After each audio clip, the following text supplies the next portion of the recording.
अद्भुत अवतार अध्याय 7। श्री साईं बाबा समस्त योगिक क्रियाओं में पारंगत थे। 6 प्रकार की क्रियाएं के तो वे पूर्ण ज्ञाता थे। 6 क्रियाएं जिनमें धोती, लंबे कपड़े के भीगे हुए टुकड़ों से पेट को स्वच्छ करना, खंड योग अर्थात अपने शरीर के अवयवों को पृथक पृथक कर उन्हें पूर्ण प्रवर्तन जोड़ना और समाधि आदि भी सम्मिलित है। यदि कहा जाए कि वे हिंदू थे तो आकृति से वे यवन से प्रतीत होते थे। कोई भी यह निश्चयपूर्वक नहीं कह सकता कि वे हिंदू थे या यवन। वे हिंदुओं को रामनवमी उत्सव यथाविधि मनाते थे और साथ ही मुसलमानों का चंदोत्सव भी। वे उत्सव में कुश्ती का प्रोत्साहन तथा विजेताओं को पर्याप्त पुरस्कार देते थे। गोकुल अष्टमी को वे गोपाल काला उत्सव भी बड़ी धूमधाम से मनाते थे। ईद के दिन वे मुसलमानों को मस्जिद में नमाज पढ़ने के लिए आमंत्रित करते थे। एक समय मुहर्रम के अवसर पर मुसलमानों ने मस्जिद में ताजियों बनाने तथा कुछ दिन वहां रखकर फिर जुलूस बनाकर गांव से निकालने का कार्यक्रम रचा। श्री साईं बाबा ने केवल 4 दिन ताजियों को वहां रखने की दिया और बिना किसी रोक देश के 5वें दिन वहां से हटवा दिया। यदि कहें कि वे यवन थे तो उनके कान हिंदुओं के रीति रिवाज से छिपे हुए थे। यदि कहें कि वे हिंदू थे तो वे सुनता कराने के पक्ष में थे। नाना साहेब चंदोरकर, जिन्होंने उनको बहुत समीप से देखा था, उन्होंने बताया कि उनकी सूरत नहीं थी। साईं लीला पात्रिका श्री बी देव द्वारा लिखित शीर्षक बाबा यवन की हिंदू देखो। यदि कोई उन्हें हिंदू घोषित करे तो वे सदा मस्जिद में निवास करते थे।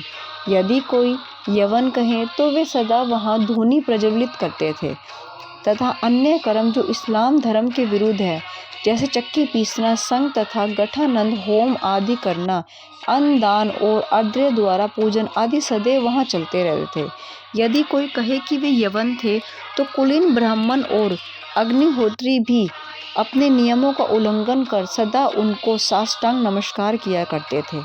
जो उनके संदेश का पालन लगाने गए उन्हें अपने प्रश्न से ही विस्मृत हो गया और वे उनके दर्शन मात्र से मोहित हो गए। अस्तु इसका निर्णय कोई न कोई कर सका यथार्थ में साईं बाबा हिंदू थे या यवन। इसमें आश्चर्य ही क्या है। जो अहंकार व इंद्रिय जन्म सुखों को तिलांजलि देकर ईश्वर की शरण में आ जाता है तथा जब उसे ईश्वर के सभी अभिन्नता प्राप्त हो जाती है तब उसकी कोई जाति पाति नहीं रह जाती। इसी कोटि में श्री साईं बाबा थे। वे जातियों और प्राणियों में किंचित मात्र भी भेदभाव नहीं करते थे। फकीरों के साथ वे आमिष और मछली का सेवन भी कर लेते थे। कुत्ते भी उनके भोजन पात्र में मुंह डालकर स्वतंत्रता पूर्वक खाते थे, परंतु उन्होंने कभी कोई आपत्ति नहीं की। ऐसा अपूर्व और अद्भुत श्री साईं बाबा का अवतार था।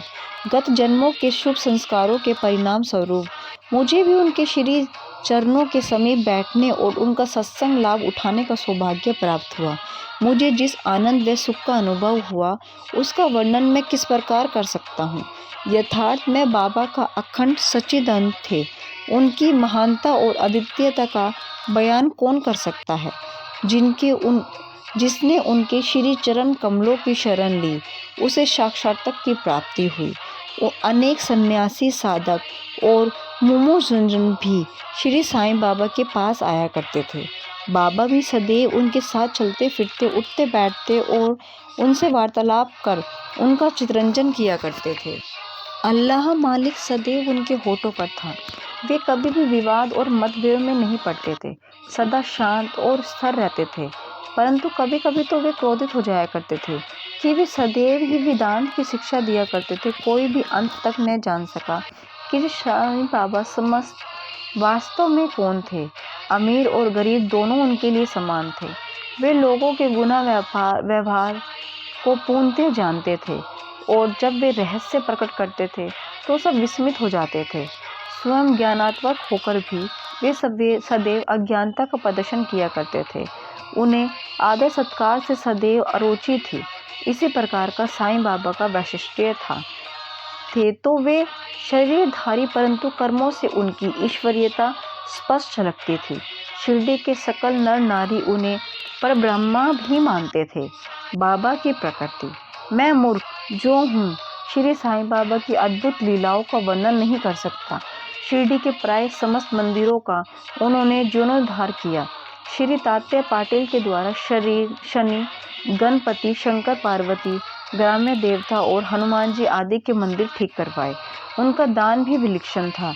दक्षिणा के रूप में जो धन एकत्रित होता था उसमें से वे किसी को 20 रुपये, किसी को 15 रुपये, किसी को 50 रुपये इस प्रकार प्रतिदिन स्वेच्छापूर्वक वितरण कर देते थे। प्राप्तिकर्ता उसे शुद्ध दान समझता था। बाबा का भी सदैव यही इच्छा था कि उनका उपयुक्त रीति से व्यय किया जाए। बाबा के दर्शन से भक्तों को अनेक प्रकार का लाभ पहुंचाता है। अनेकों निष्कपट और स्वस्थ बन गए। दुष्ट आत्मा पुण्यात्मा में परिणित हो गए। अनेकों कुष्ठ रोग से मुक्त हो गए और अनेकों को मनवांछित फल की प्राप्ति हो गई। पगुओं की पदूनता नष्ट हो गई। उनकी कीर्ति दूर दूर तक फैलती गई और भिन्न भिन्न स्थानों से यात्रियों के झुंड शिरडी आने लगे। बाबा सदा धुनी के पास आसन जमाए रहते और वहीं विश्राम किया करते थे। वे कभी स्नान करते और कभी स्नान किए बिना ही समाधि में लीन रहते थे। वे सिर पर एक साफा, कमर में एक धोती और तन ढकने के लिए एक कफनी धारण किया करते थे। प्रारंभ से ही उनकी वेशभूषा इसी प्रकार की थी। अपने जीवन काल के पूर्वोत्तर में वे गांव में चिकित्सा कार्य भी किया करते थे। रोगियों को निदान कर उन्हें औषधि भी देते थे और उनके हाथ में अपरिमित यश था। इस कारण से वे अल्पकाल में ही योग्य चिकित्सक विख्यात हो गए। यह केवल एक ही घटना का उल्लेख किया जाता है जो बड़ी विचित्र सी है। विलक्षण नेत्र चिकित्सा।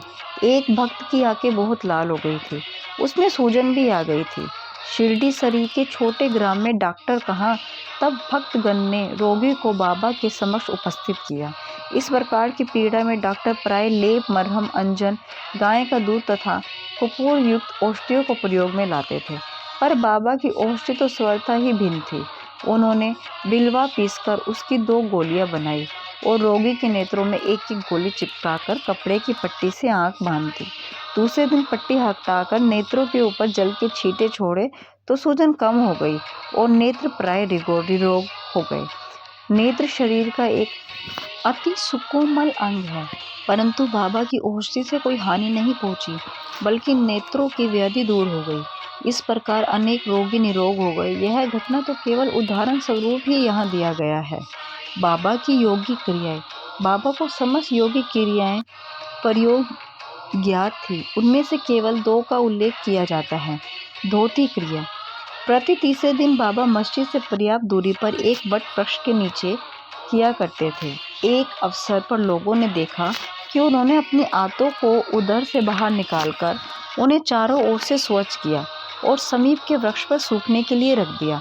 शिरडी में इस घटना की पुष्टि करने वाले लोग अभी भी जीवित हैं। उन्होंने इस सत्य की परीक्षा भी की थी। साधारण धोती क्रिया 3 जोड़े व 22 1/2 फुट लंबी गीले कपड़े के टुकड़े से की जाती है। इस कपड़े को मुंह के द्वार उदर में उतार लिया जाता है तथा उसे लगभग आधे घंटे तक रख रहते हैं ताकि उसका पूरा प्रभाव हो जाए। तत्पश्चात उसे बाहर निकाल लेते हैं। पर बाबा की तो यह धोती क्रिया स्वर्थ विचित्र और असाधारण सी ही थी। खंड योग। एक समय बाबा ने अपने शरीर के आवश्यक पृथक कर मस्जिद के भिन्न स्थानों में बिखेर दिए। अकस्मात उसी दिन एक महाशय मस्जिद में पधारे और अंगों के इस प्रकार यहाँ वहाँ बिखरा देखकर बहुत ही भयभीत हुए। पहले उनकी इच्छा हुई कि ग्राम अधिकारी को यह सूचना देनी चाहिए कि किसी ने बाबा का खून कर उनके टुकड़े कर दिए हैं, परंतु सूचना देने वाला ही पहले पकड़ा जाता है। यह सोचकर वो मौन रहे। दूसरे दिन जब वे मस्जिद में गए तो बाबा को पूर्णतः हष्ट-पुष्ट और स्वस्थ देखकर उन्हें बड़ा विस्मय हुआ। उन्हें ऐसे लगा कि पिछले दिन जो दृश्य देखा नहीं था वह बाबा कल्याण काल से ही योगिक क्रियाएं किया करते थे।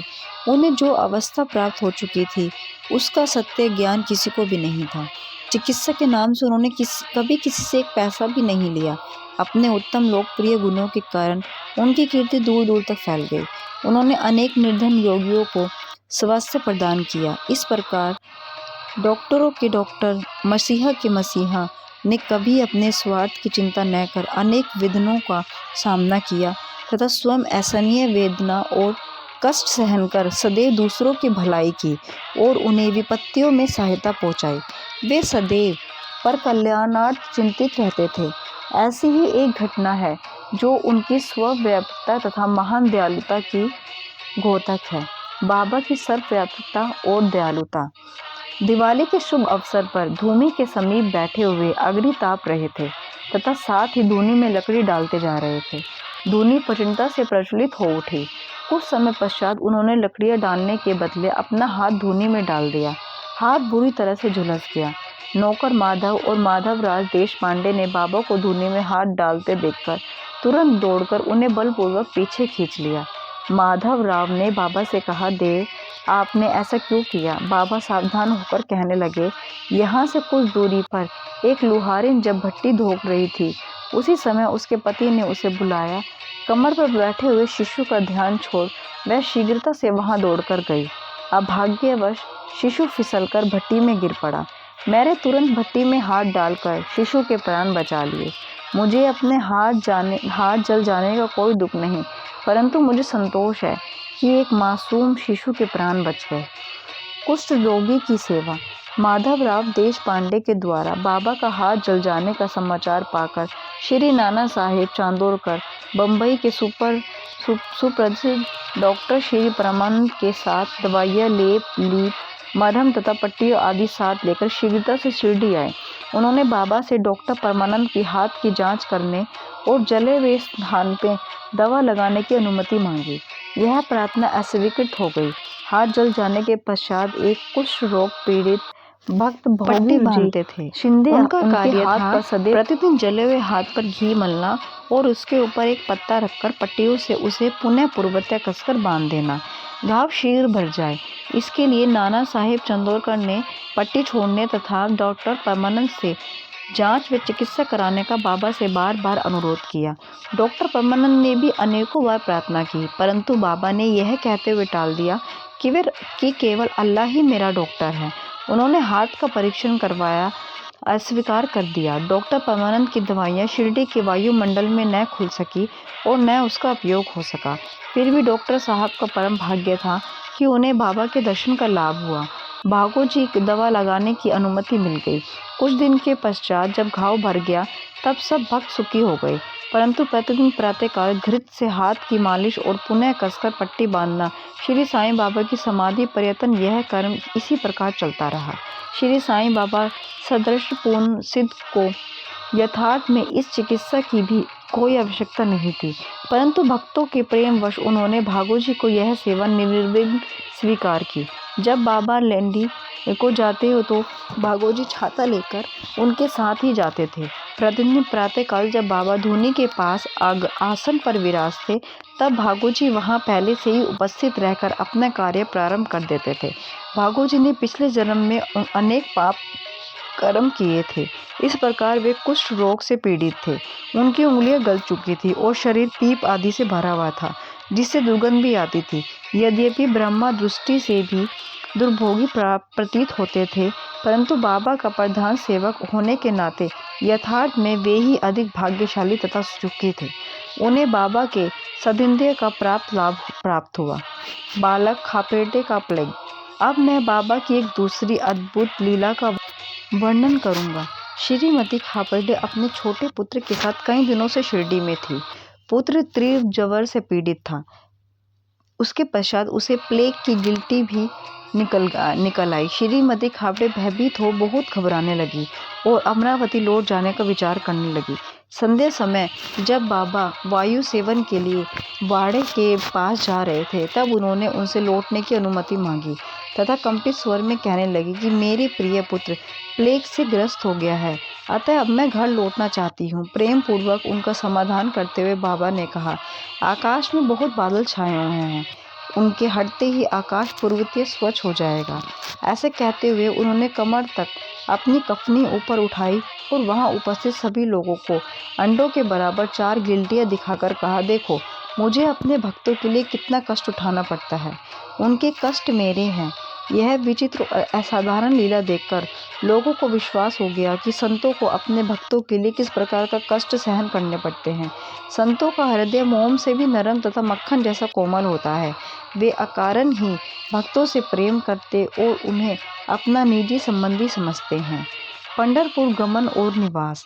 बाबा अपने भक्तों से कितना प्रेम करते और किस प्रकार उनकी समस्त इच्छाओं तथा समाचारों को पहले से ही जान लेते थे, इसका वर्णन कर मैं यह अध्याय समाप्त करूंगा।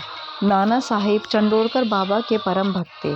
वे खानदेश में नंदुरबार के मामलत थे।